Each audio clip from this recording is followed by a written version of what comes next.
A psychologist in Italy asked 50 people to sit in a dim room and look at themselves in a mirror. One lamp, 25 watts, placed behind them. The mirror about 40 centimeters away.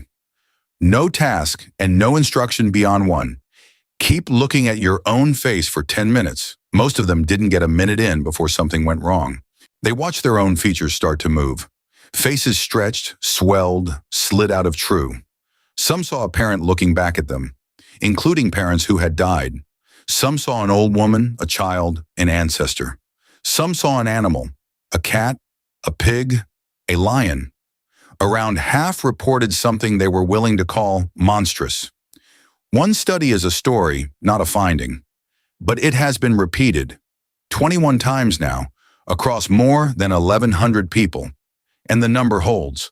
Roughly 58% see a face that isn't theirs. The first half of this is something your visual system does constantly and you have never noticed, because not noticing is what it is for. Your eyes do not report the world. They report change. When a signal stops changing, same patch of retina, same brightness, long enough, the neurons carrying it stop firing. Old news. Dropped.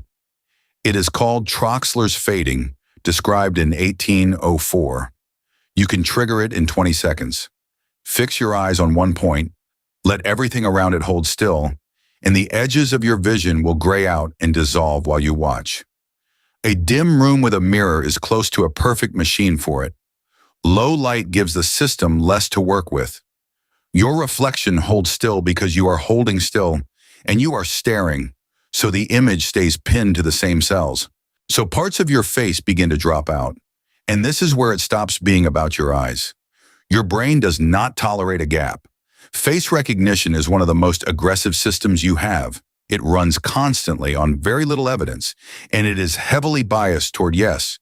It will hand you a face in a plug socket, in wood grain, in the front of a car. That bias is cheap to be wrong about and expensive to miss. Aim that at a reflection quietly dissolving in patches, and it does the only thing it knows. It fills the gap with a face.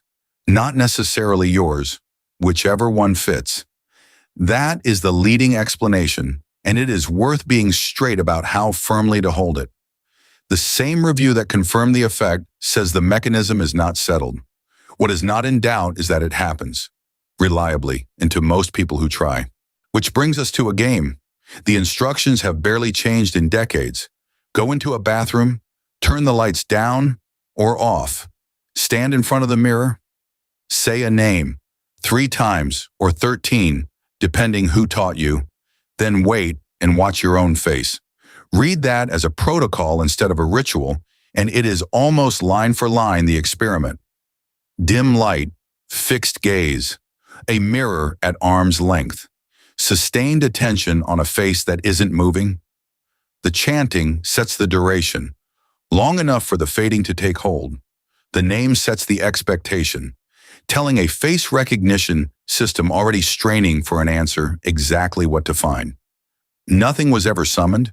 It was a set of instructions for producing a known perceptual effect, handed between children at sleepovers for generations, by people who had no idea that was what they were passing on. The unsettling part isn't that a face arrives. It is how ordinary the conditions are. A bathroom, a weak bulb, and the patience to hold still. And nobody has finished explaining it. 21 studies in, we can say that it happens and that it happens to most people. Why the brain reaches for a stranger, rather than simply leaving the gap where your face used to be, is still open. The face in the mirror was always yours.